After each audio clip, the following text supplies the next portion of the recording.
They told us the wall would keep danger out. Truth is, it caged danger inside men like me. I walked Berlin's damp streets with pockets full of passwords, swearing I knew which side deserved daylight. Then I saw what pretends to be loyalty when everyone's file is redacted. You wouldn't believe me if I told you how a single briefcase can erase alliances faster than bullets. Still, I carried it, and it carried me straight into a darkness stamped top secret by people who never bled.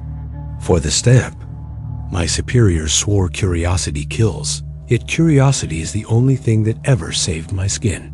What I found hidden under stamped seals and false smiles shredded the neat line between freedom and control. Maybe I was meant to forget. Maybe forgetting was the mission. But the hinge on that Soviet case snapped open like a confession, and now silence feels like treason. Before I decide I've said too much, hit subscribe and tell me the city you're listening from and what time your watch insists it is. I want to know where the brave still risk a late hour for forbidden stories. Because tomorrow, the archives may swallow every last whispered confession. The dawn mist clung to Glenick Bridge like cold breath held too long, and my shoes scraped wet paint where someone hurriedly covered fresh bullet marks. The clock on the East German guardhouse was shattered, its hands frozen at 3:04, as if time itself refused to witness what came next. I arrived early, pockets full of blank authorization cards, pretending protocol could armor a conscience. Orders claimed I was to retrieve a package during a quiet exchange, but whoever drafted those orders had never heard the sigh a bridge makes before a soul is traded. Even the air tasted rehearsed, like everyone rehearsed their breathing, and forgot the script. I lit a cigarette I wouldn't inhale, watching its ember reflect on the Hoffel red eye in a city that never slept. Then I saw the courier, a boy in a rumpled Soviet field coat, no insignia, no escort, carrying a briefcase as if it were handcuffed to his heartbeat. He stepped onto the painted line marking a border, and my radio crackled code words that sounded too clean for something about to stain the planks. Instinct yanked at me, the urge to shout a warning, yet training chained my tongue. The boy's face looked freshly shaved, like he had borrowed adulthood just for the evening. His lips twitched, perhaps preparing to ask, "Am I safe?" But gunfire answered first. 3 flat cracks from the western tree line our side, the side that claimed liberty, punched through his chest. The briefcase clattered, and the bridge echoed his lungs. I dove behind a concrete baluster, heartbeat tapping Morse. Was that my trigger team? Nothing about it appeared on the schedule.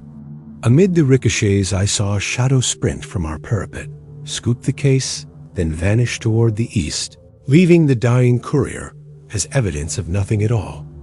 I crawled to the boy, pantomiming procedure, even as blood slicked the planks.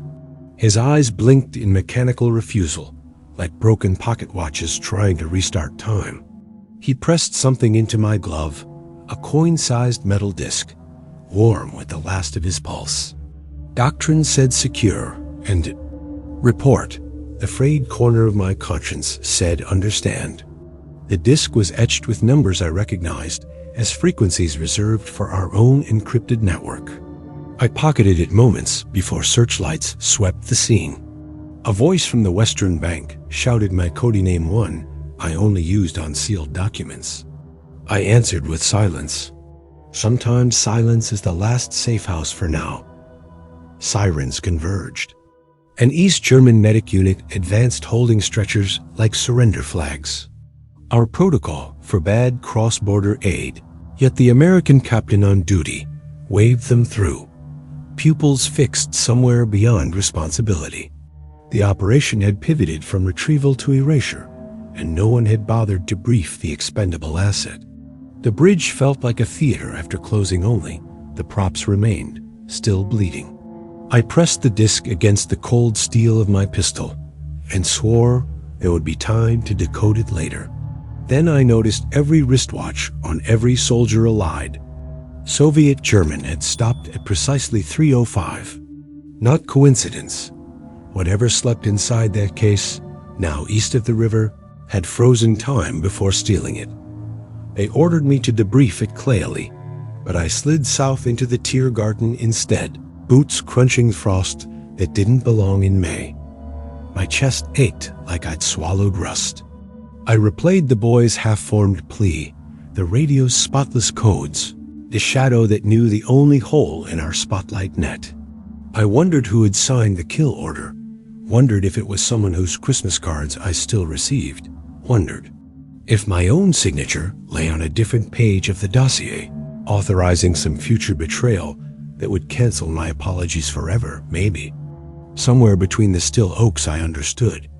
Tonight wasn't about stealing Soviet secrets. It was about burying Western ones. The disc in my pocket pulsed like a stolen heartbeat, counting down to a truth nobody wanted printed.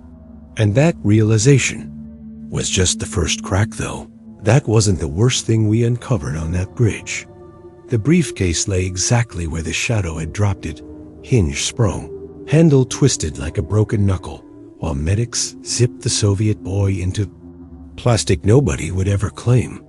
Glenick Bridge echoed with camera shutters and conflicting orders, yet the case remained invisible, dread disguised as luggage. I crouched, threaded a numbered evidence tag through the torn leather, and lifted it with the bureaucratic calm of a payroll clerk. No one stopped me. Fresh grief makes perfect camouflage, especially when each uniform on the bridge pretends not to see the blood drying between planks. The river beneath gurgled as if choking on secrets. When a captain barked my coding name, I nodded without looking. Up, already tracing the quickest escape route. Berlin taught early that the safest place to hide a sin is in plain sight, provided you walk like you own it. So I crossed that cursed span carrying someone else's apocalypse, praying the bolts in the handle would hold through dawn dot. An unmarked ambulance idled beyond the western checkpoint, engine murmuring like it had doubts about the night. I slid, the case beneath a drab blanket between unused tourniquets, climbed into the passenger seat, and tapped twice on the dashboard. The orderly gaunt, haunted pulled away without a syllable. At 4:00 in Berlin nobody interrogates another. Uniform.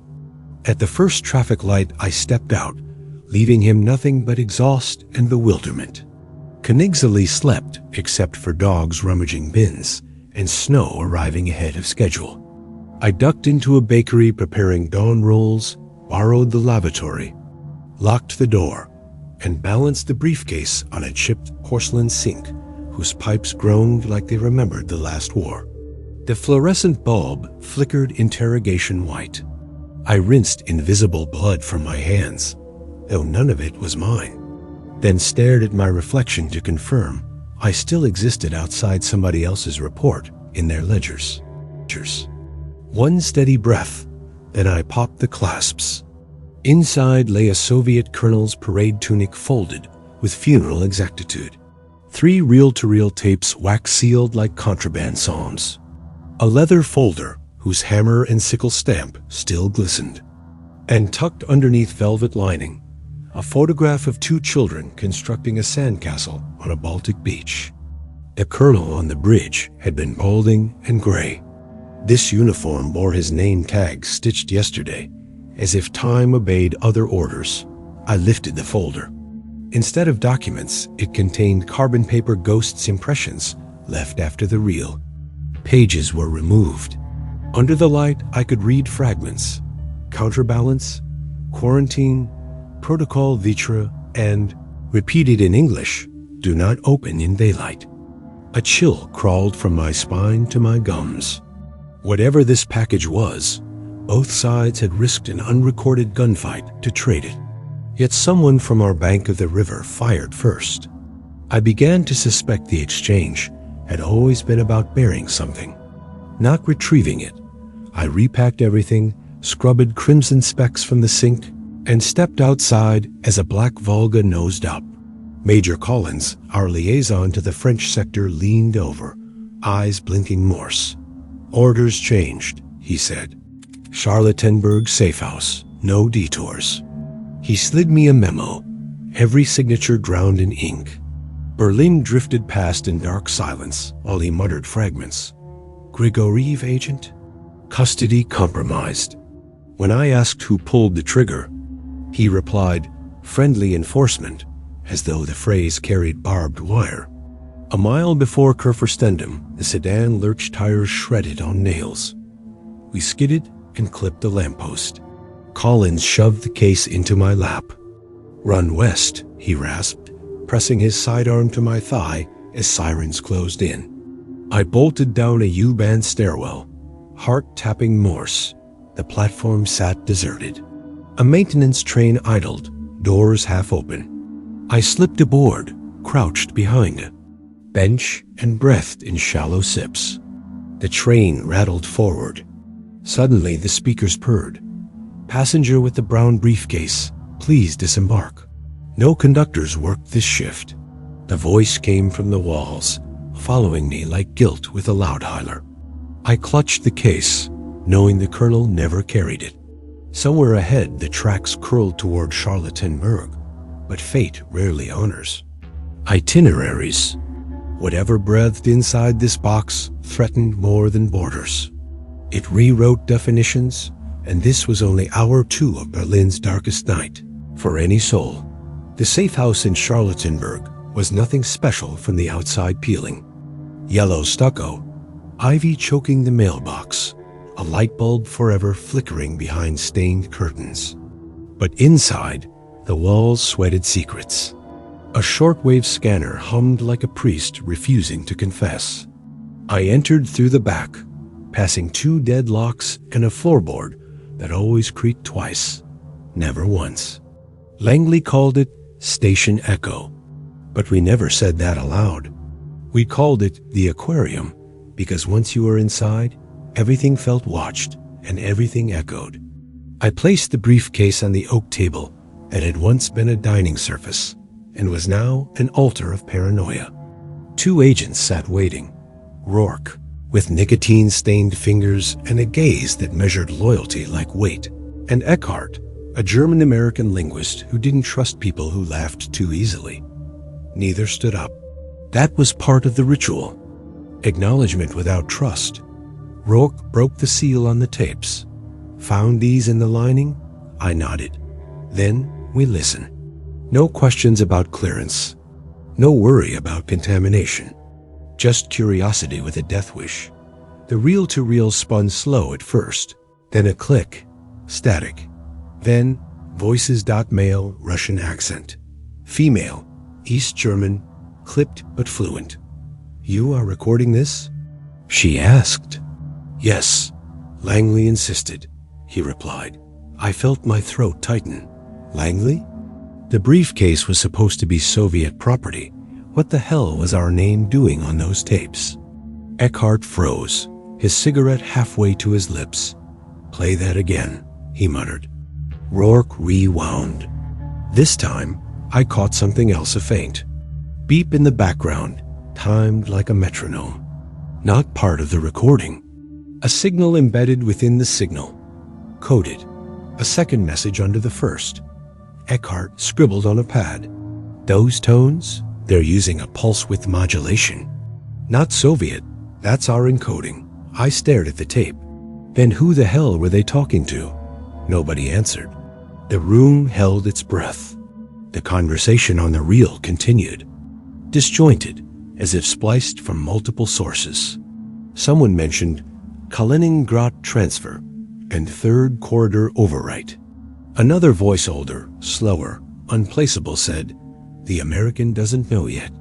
Rourke paused the tape. This came from their side? I opened the briefcase again, pulled out the photo of the children, and flipped it over. Someone had written a single word in block English. Return. The table fell into silence like a dropped coffin. Eckhart stood up, paced, then pointed at the photo. That boy. He's in the West German registry. Name's Klaus Beckmann. His father worked on Apollo intercept protocols before defecting. Defected where? I asked. Eckhart looked at me. To nowhere. The files say relocated to neutral zone. That doesn't exist. Rourke crossed his arms. We're being played. This isn't an intercept. It's a message. From who? From inside. We debated burning the tape right there. Eckhart even struck a match. But I stopped him. There's another tape. We threaded it. This one began with what sounded like a lullaby, sung in Polish. Then, whispered English. My own name. Clear. Repeated twice. Eckhart dropped his pen. Rourke didn't move. I felt the room spin slightly, as if Berlin had shifted. 1 degree under our boots, my name on a Soviet tape, hidden in a briefcase that shouldn't exist. It wasn't just a warning. It was a summons. I reached for the last tape, but Rourke covered it with his hand. Not here, he said. We're not alone.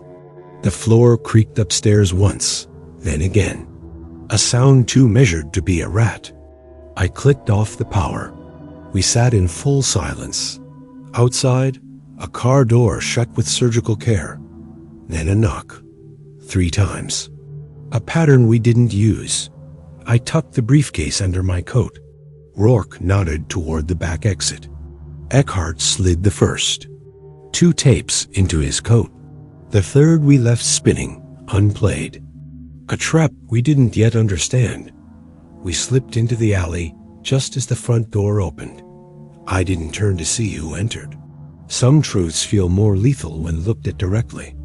That night, as I walked the frozen canal path, briefcase pressing, against my ribs like a second heartbeat, I realized something. The voices on those tapes weren't foreign. They were familiar. And that was worse. Much worse. We set up shop in the basement of a shuttered cinema, 2 blocks from Savignyplatz, a place where the ghosts of propaganda reels lingered in the mildew. Eckhart hung a blanket over the single bulb, and Rourke paced like a priest, waiting.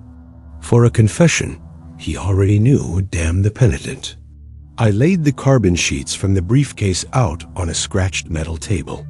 They shimmered faintly under the filtered light imprints of documents long vanished, but not erased. Every movement we made stirred decades of dust and guilt. I used a soft pencil to darken the impressions, line by line. At first, it was the usual diplomatic nonsense inventory codes, clearance stamps, Cyrillic abbreviations. Then I found it. A message typed in perfect English, tucked beneath a log entry dated 2 days before the boy died on Glienicke Bridge. To be delivered directly. The American contact speaks fluent German, favors Schiller quotes, and has senior clearance within Langley. Do not use intermediaries. I dropped the paper. Rourke grabbed it mid-air, read it twice, then slammed his palm down. Schiller? Schiller? Eckhart nodded. That's Wilkins, deputy liaison to Bonn, always quoting that against stupidity, the gods themselves contend in vain line. Rourke's face didn't change. He's clean. No one's clean, I said. Only buried deeper. The folder held more. Beneath the carbon were fibers from a torn envelope. Embedded between the layers was a signature block half a name. In English, O. Blake. Eckhart muttered. That can't be. Blake's MI6. He's locked away in Wormwood Scrubs since last year. I stared at the name like it might start bleeding. Or that's what they want us to believe. Rourke cursed under his breath. If MI6 is back-channeling through Soviet, drops to reach Langley, then someone's burning the whole orchard just to smoke out one rat. Eckhart pulled gloves on and lifted a new page from the bottom of the stack. It wasn't typed. It was handwritten, blue ink on faint grid lines, shaky script. Deliberate dotted read. There is no east, there is no west, only the space between. Protect the boy. He knows the location. I looked at the others. What boy? I asked.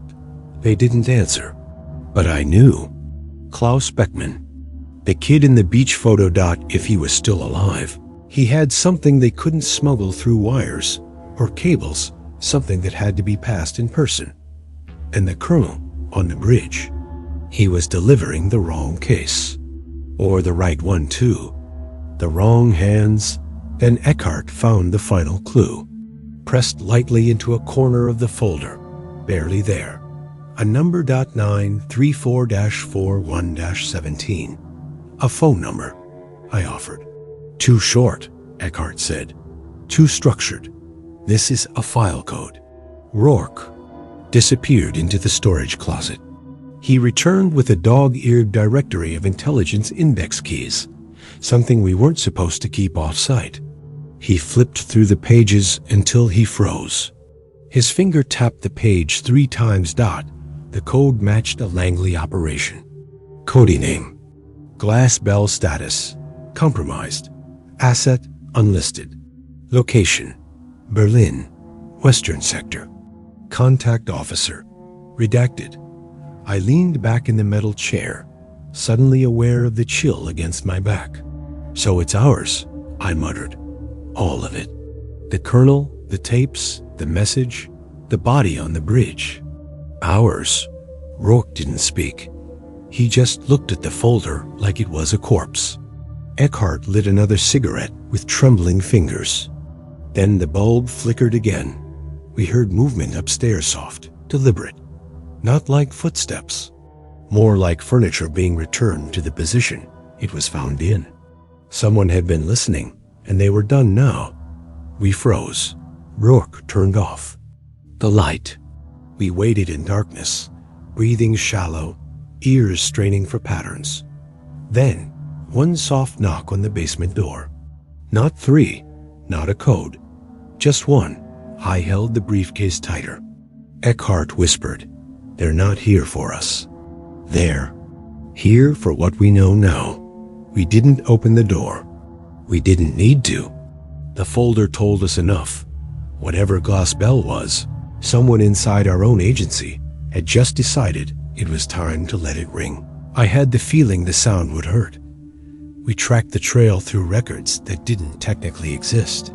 Station Echo had access to a shadow database, call it a ghost ledger, where every unofficial movement, false alias, and diplomatic waiver passed through before being swallowed by bureaucracy. That's where we found him. Thomas H. Wilkins, American citizen, clearance level Alpha Green, cultural attached stationed in Bonn. But there was another name attached to the same travel stamps, the same hotel stays. Henry T. Wallace, freelance consultant with NATO credentials, and a very familiar face. Eckhart pulled the photos side by side. Different names, same man. One passport issued by the Department of State, the other, curiously, by the French commandant's office. That shouldn't have been possible. But Berlin has its own gravity. Rules bend near the wall, and truth rarely gets through customs.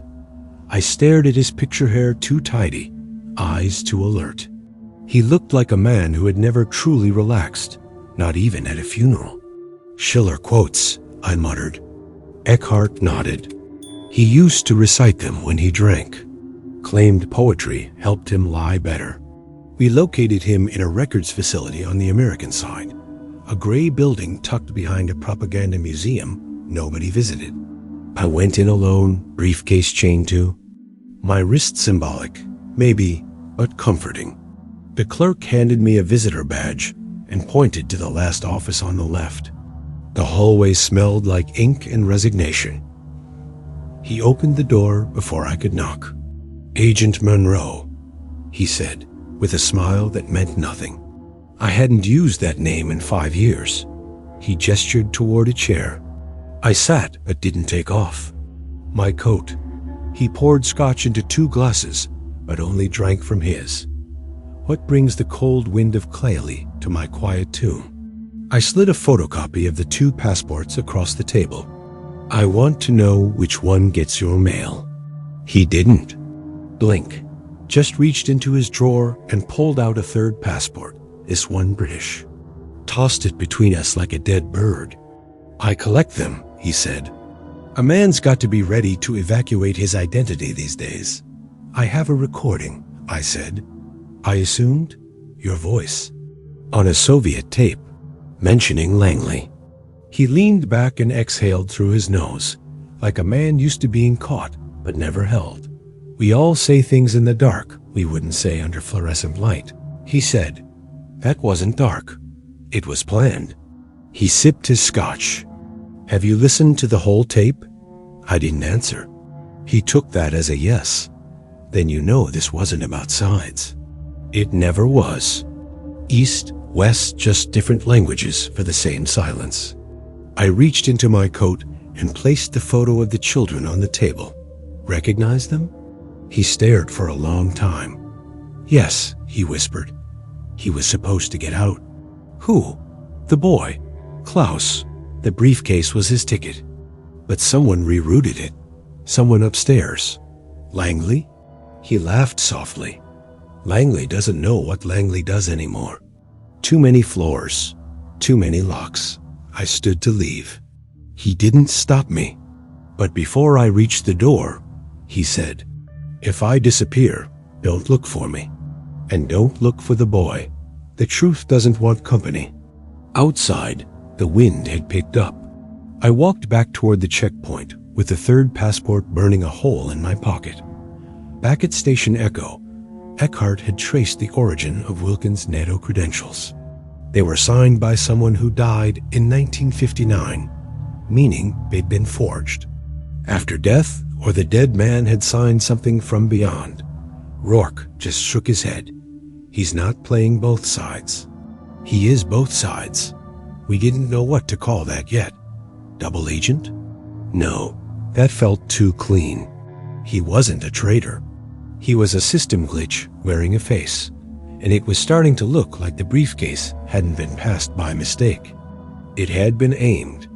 The address came scribbled on a napkin, handed off by a trembling diplomat outside the Reichstag. Zimmer 23, Blauslicht.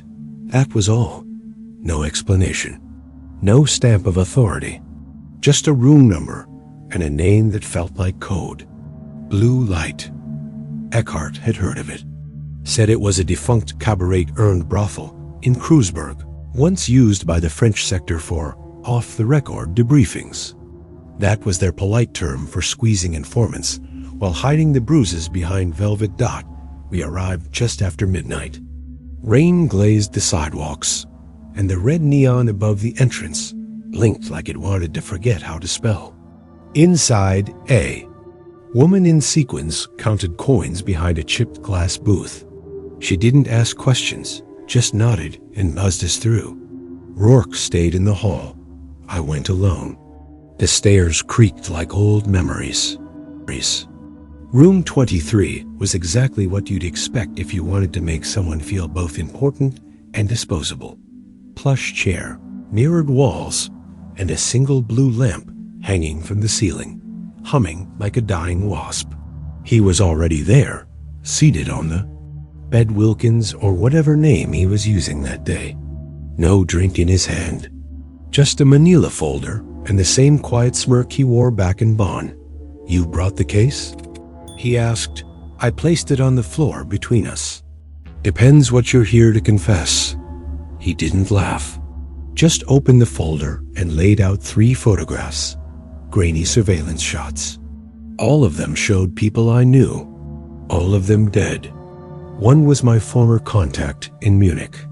Another was a tech analyst who'd gone missing after decrypting Soviet radio chatter. The third was a photo of me. Tell me what I'm looking at. Insurance, he said. For people who knew too much or not enough. He gestured toward the lamp. That's from Operation Alsace. A little leftover tech. Emits a low frequency. Buzz that disrupts most hidden mics. So go ahead, ask me what you came to ask. I asked him what was inside the case that made people pull triggers before they read orders. He took a breath that sounded like resignation. Stability, he said, or the illusion of it. He explained, calmly, like reading from a script he'd rehearsed 100 times. Inside the case, among the tapes and uniforms, was a single page stamped Protocolo Roulette. It contained contingency plans drafted by the Western Alliance in case Berlin fell, Moscow collapsed, or worse, both pretended to do so to justify a reset. The page outlines who would be sacrificed for the sake of global realignment, he said. Not metaphorically, names, units, cities. And the Soviets had this? No, he said. We gave it to them. I froze, back in '59, as a test, to see how they'd react. But they never did, so we assumed it had been lost, until it turned up in that colonel's hands. I looked at the case. Suddenly, it felt heavier. So the colonel on the bridge wasn't defecting. He was returning something we forgot we gave them. And the boy? He was never supposed to be there. Silence settled like dust. Then, softly, you see why this can't be filed, why you won't find a chain of command. He stood, straightened his tie, and walked to the door. Before leaving, he turned back. They're going to ask you what happened tonight. Tell them nothing, or everything. It doesn't matter. Either way, they'll call you compromised. The door closed behind him. I sat alone under that blue lamp, staring at my own photo, wondering if the man in the picture had ever really existed. Outside, Kreuzberg breathed like a wounded animal. The rain kept falling, and the briefcase stayed by my side like a ticking promise. The third layer of the briefcase was stitched shut. Not locked stitched, like someone wanted to ensure it could only be opened by someone willing to destroy part of the case itself. Rourke used a scalpel, careful as a surgeon, and peeled back the lining to reveal a rolled sheet wrapped in waxed cloth. No labels, no stamps, just something that felt older than the Cold War itself. We spread it across the table beneath a lamp, with the bulb unscrewed halfway paranoia's version of mood lighting. At first glance, it looked like a heat map, thermographic imaging in blotches of red, green, and pale yellow. But there were no street names, no compass, no grid, just colored patterns, like a child's painting or a battlefield memory. Eckhart tilted his head. Those aren't temperature zones, he said. They're signal intensities. We overlaid it with a standard map of Berlin, and something clicked literally. My Geiger badge let out a soft tick. Rourke pulled out a handheld counter and swept it across the cloth. No radiation. But the device picked up something. A pattern. A pulse. These are transmission zones, Eckhart said. Microwave bursts. Low-frequency pings. From where? I asked. Eckhart tapped the waxed sheet. Here, and his finger stopped. There, French sector. Specifically, an abandoned transit depot near the border of the French and British. Zones. Closed since '57. Decommissioned, fenced off. Officially empty.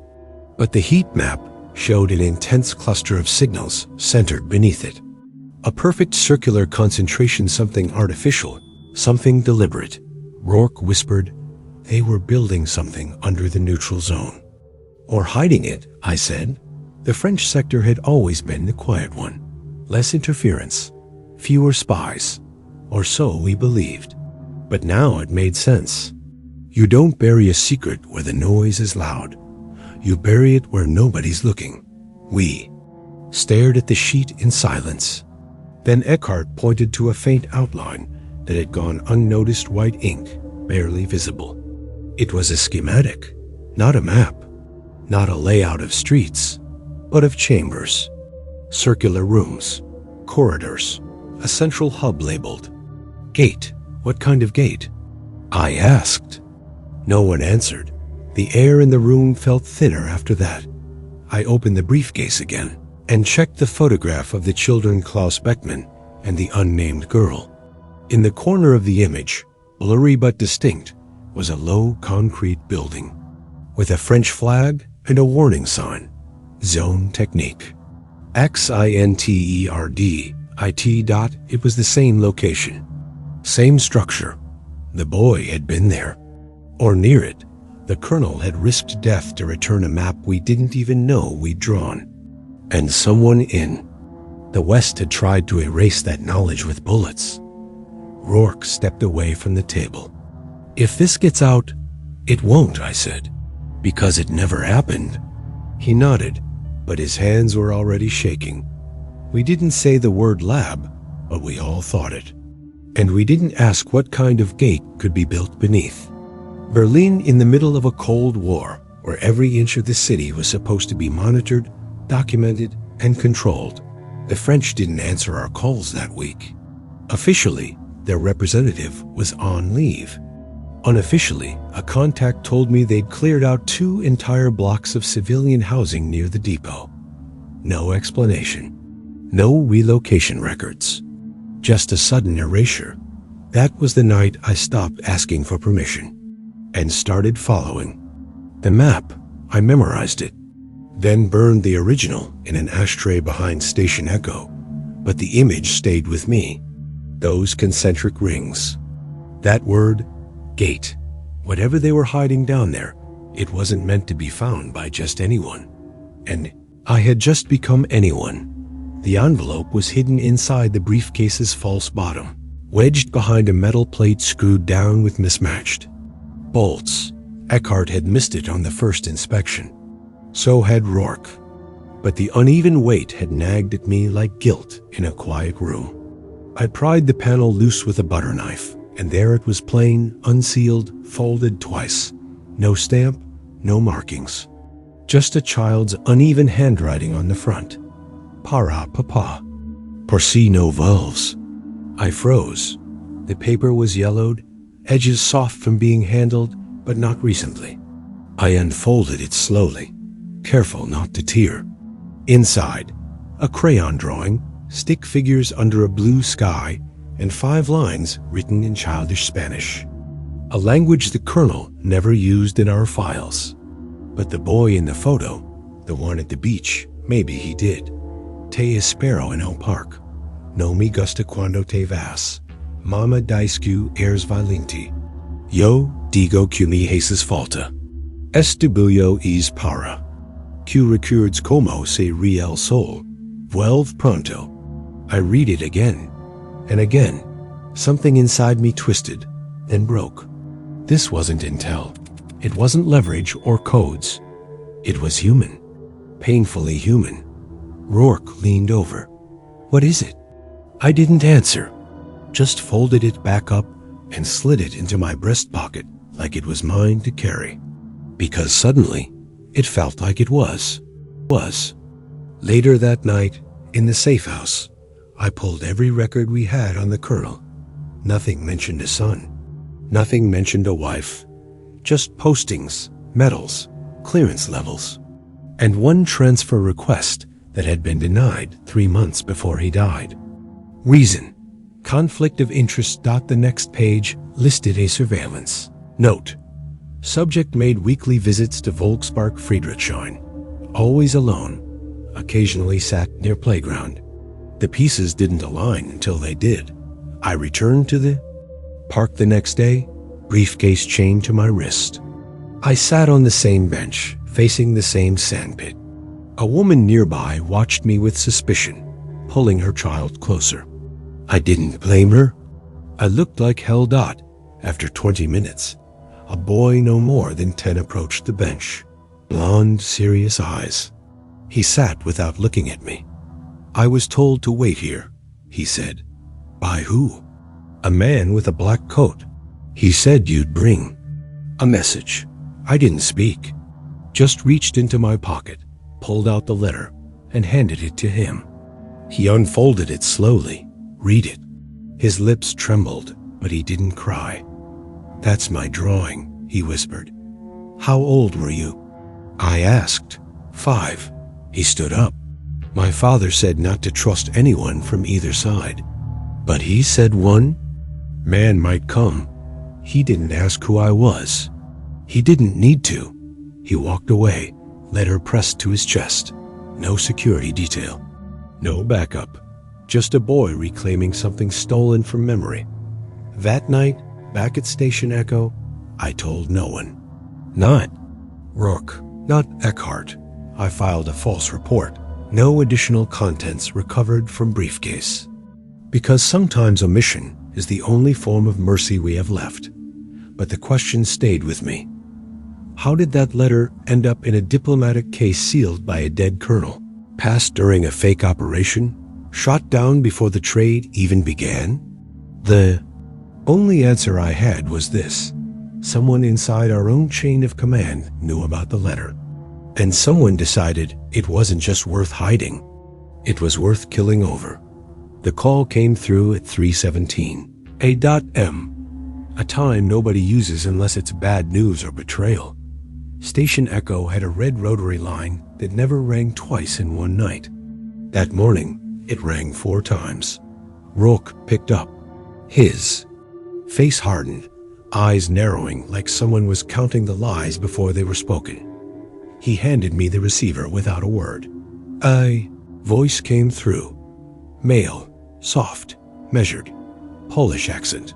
You are in possession of something that does not belong to you, he said. I didn't respond. You must deliver it, he continued. No more delays, no more questions. I leaned against the wall. And who exactly are you?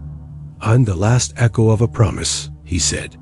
And if you wait too long, you'll become the silence after it. The line went dead. Just like that dot, I pulled the cord from the wall. Rourke lit a cigarette with the kind of urgency that meant he was pretending not to be terrified. Eckhart was already checking the building's perimeter, whispering to himself. In German, Dot, that voice wasn't from Moscow. It wasn't Stasi either. Too precise. Too rehearsed. I'd heard it before. Not the words. The cadence. Years earlier. In Warsaw, during an operation to exfiltrate a codebreaker named Dombrowski, we used a local contact to relay safe house coordinates. That voice. That exact same inflection. Back then, we never saw his face, just heard him say, he'll be waiting. But Dombrowski was dead now. Or disappeared, which in our business meant the same thing. So who was making the calls now? Later that day, we received an unmarked envelope under the front door. No stamp, no name. Just a folded scrap of paper with 6 typed words. Platform 5, 1845. No briefcase visible. We decoded it quickly. Drop time, train station, no case in the open. Classic Cold War dance. The problem? We never told anyone we still had the case, which meant someone was watching. Or worse, someone had always known. Rourke was against the meat. Could be a trap. They're all traps, I said. But some of them tell you the truth before they snap shut. We went light. I wore a civilian coat and carried a decoy. Case filled with sand and old tapes from an East Berlin record store. Rourke followed from 2 minutes behind. Eckhart worked the comms from a tram parked nearby, tapping into police channels. At 1845 sharp, a man in a brown wool coat sat beside me on the bench at platform 5.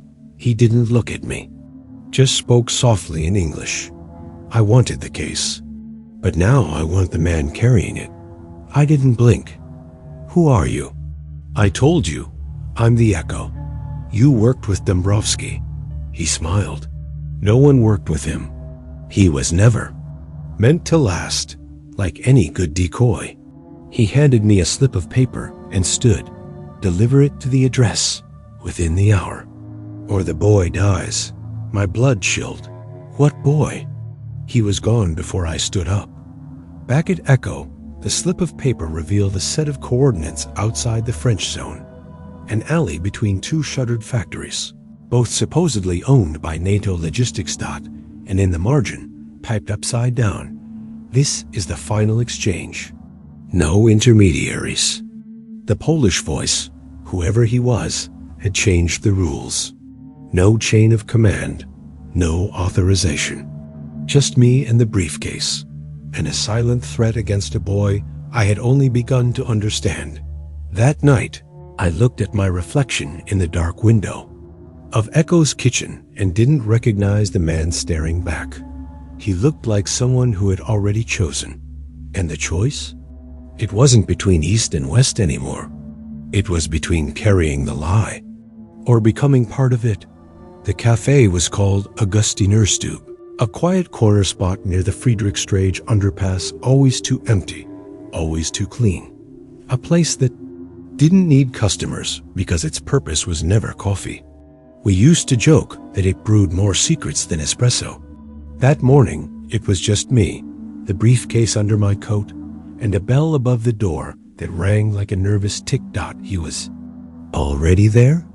Mid-50s, gray trench coat, hands wrapped around a ceramic cup like he was trying to steady them or hide the shaking. Soviet, no doubt about it. Not the polished party type. More like someone who'd slipped out of a back room in Minsk and hadn't slept since. His eyes scanned me, but never met mine. Fear disguised as posture. I sat without a word. He spoke first. English. "You don't know me." "No," I said. "But you know the case." He nodded. "I decoded part of it years ago. Before they locked me out. Before I stopped being useful." His hands shook harder now. Not from the cold.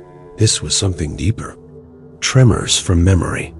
He took a folded note from his coat and slid it across the table. Coordinates. Not mine. The Colonel's.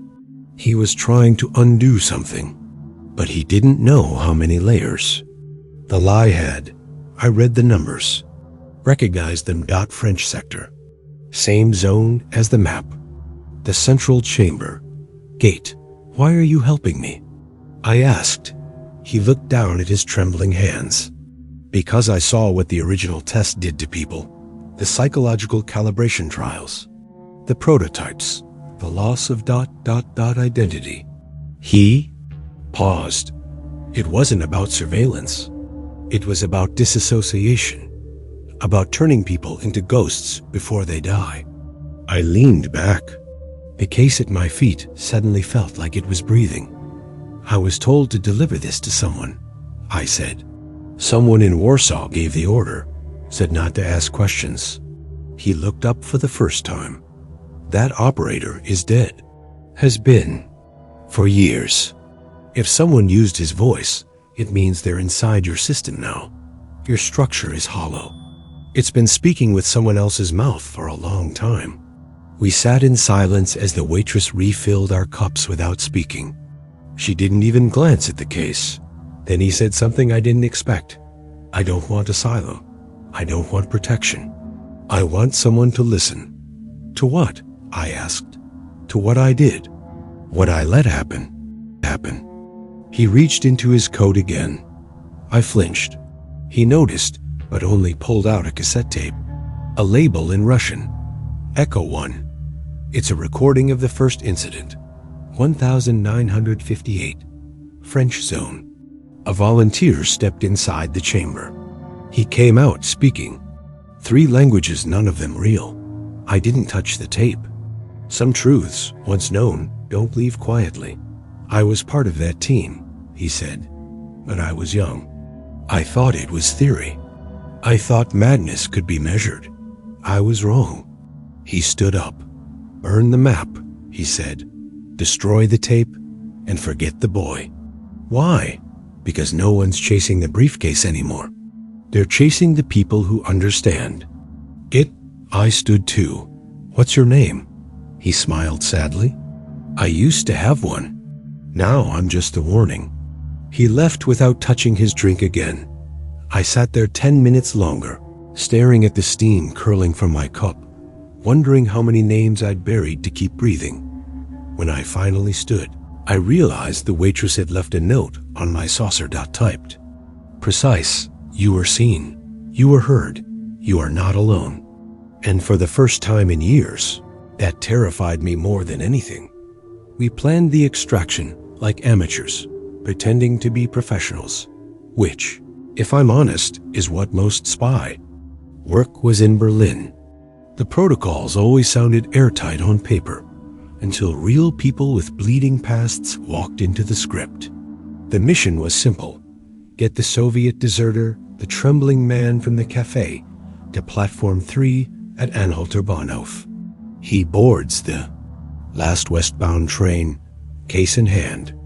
I shadow from 2 cars back. Eckhart signals all clear from the radio tower. Rourke blocks surveillance with a false flag fire alarm 3 blocks south. It unraveled before we even reached the stairs. The platform was too quiet. Not empty quiet. You can smell the difference. There were people, yes, but no footsteps, no. Conversation, no coughs. Just a staged stillness, like the world had exhaled and decided not to breathe again until we failed. The deserter felt it too. He clutched the case so hard his knuckles looked like chalk. I signaled to pause. He hesitated, then nodded, ever so slightly. That moment saved my life. A burst of gunfire erupted from the upper level, clean, disciplined, controlled. Not street thugs. Not Soviets. Ours. Western suits, clean cuts, no insignia. 1 bullet shattered. A tile near my ear. Another nicked the case. The deserter ran. I covered him, ducking behind a vending machine while returning fire from my ankle holster. Someone screamed, maybe a bystander, maybe bait. Eckhart's voice hissed over the comms. Abort. They're not here to kill him. They're here to kill you. Didn't ask how he knew. The train never arrived. It had been pulled from the schedule that morning. No announcement. No replacement. Just a blank clock overhead, stuck at 19 o'clock, like time had refused to witness what was happening. Rourke messaged. Once, pull the pin. Then silence. I grabbed the case and bolted down the maintenance corridor. The deserter had vanished, whether into a vent, a stairwell, or a bullet. I never found out. I reached the old signal room, smashed the lock with my pistol, and locked myself in. The place reeked of rust and rat droppings. I could hear boots on the stairs measured. No panic. Professionals coming to erase me like a clerical error. Inside the room was a switchboard older than most of Berlin. But behind it, a cracked wall panel, I found a ladder that dropped into a forgotten maintenance shaft. I went down blind, case slung across my back, legs trembling with each rung. At the bottom, dark, pitch dark. Just the hum of old machinery and something else breathing. Not mine. I waited. A match flared. Then a face. Eckhart, come on. He whispered. We crawled 200 meters through mold and wire until we surfaced in a closed newspaper kiosk near the Tiergarten. He handed me a flask. I drank before asking what happened. They wanted you to deliver it, then vanish. Loose ends. You asked too many questions. You listened. He looked worse than I did. Eyes bloodshot. Hands dirty with what I hoped was oil. Where's Rourke? I asked. He didn't answer. Later that night, I sat alone in a safe flat above a shuttered flower shop. The case sat on the floor like a sleeping animal.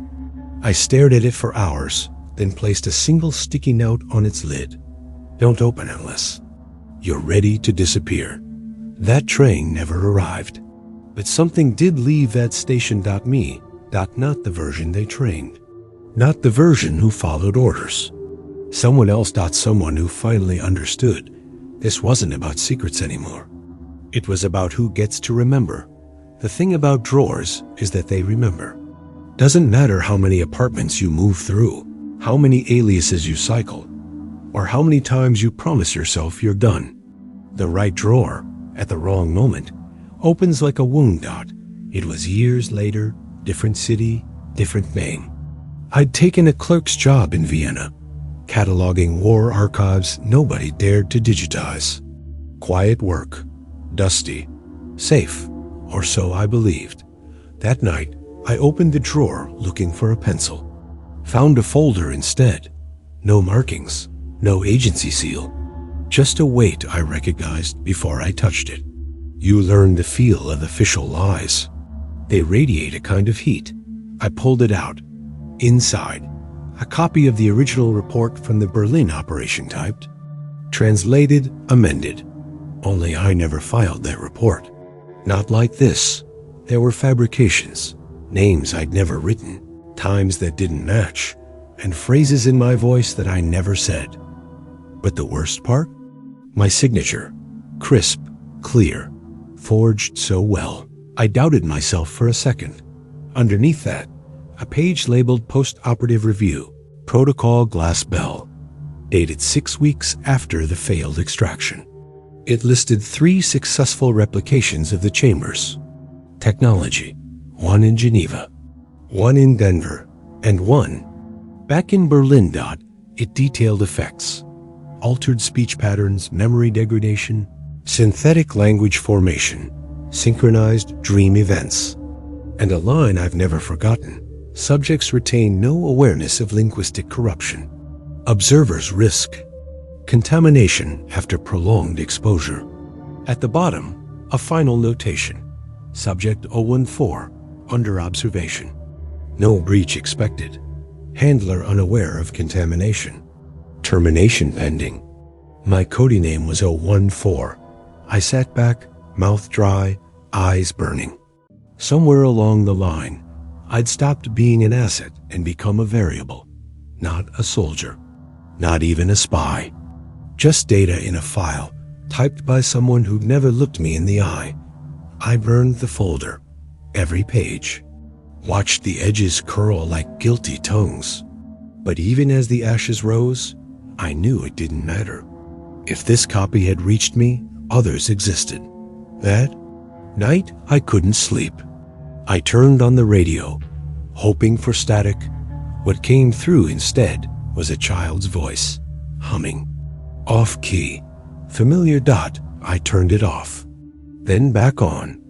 Same voice. I opened the drawer again. Empty. But for a moment, just a flicker, I thought I saw the briefcase. Right there. Sitting as if it had never left my side. Waiting. Truth is, I don't trust my mind anymore. Not completely. That's the damage nobody warns you about. Not the lies you're told, but the ones you start telling yourself just to sleep. So now, every time I open a drawer, I brace for it. For that report. The one that rewrote my life in past tense, signed by a version of me I never met. And if you're hearing this, maybe it means I'm not sure who I am anymore. Or maybe I was never supposed to know. I left Berlin, but Berlin never left me. It sits behind my eyelids when I try to sleep, flickering in reels of blue lamps and empty train platforms. Some nights, I still hear the latch of that briefcase click open. No matter where I live now, I keep a drawer half open just in case. Just so nothing has to knock. I used to think knowing the truth would bring clarity. But clarity is a myth sold to analysts. What I found was weight. The kind that bends your back in quiet hallways and makes you forget why you walked in. There are names I won't say. Not because I'm afraid, because maybe they still care. And if you're wondering whether the briefcase still exists, maybe it does. Maybe you've seen it. Maybe it's already opened. Or maybe you're what was inside. If this story reached you, subscribe and tell me what you knew about it before someone else tells it for you.